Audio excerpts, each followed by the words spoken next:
এক টুকরো লোহার ওজন 1000 গ্রাম। এর কাঁচামালের মূল্য মাত্র $100। দেখতে সাদামাটা, মূল্যও নগদ। ধরুন আপনি এটিকে ঘোড়ার খুর বানিয়ে ফেললেন, তাহলে এর বাজার মূল্য বেড়ে দাঁড়াবে $250। যদি আপনি আরও সময়, শ্রম আর দক্ষতা দিয়ে সেটিকে সেলাইয়ের সূঁচে রূপান্তর করেন, তবে সেটির মূল্য হতে পারে প্রায় $70,000।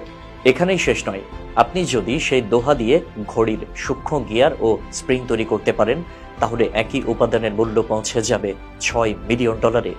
আর যদি সেই একই লোহার টুকরোকে আপনি উচ্চ প্রযুক্তির মাধ্যমে রূপান্তর করে লেজার যন্ত্রের অতি সংবেদনশীল অংশ বা কম্পিউটার চিপ তৈরিতে ব্যবহৃত উপকরণে পরিণত করতে পারেন, তখন এর মূল্য হয়ে যাবে প্রায় $15 মিলিয়ন। এই উদাহরণটি আমাদের শিক্ষা দেয়, আমাদের জন্মগত উপাদান আমাদের চূড়ান্ত মূল্য নির্ধারণ করে না, বরং আমরা নিজেদেরকে কিভাবে গড়ে তুলি, আমাদের মেধা, শ্রমকে কোথায় প্রয়োগ করি, সেটি আমাদের আসল মূল্য নির্ধারণ করে।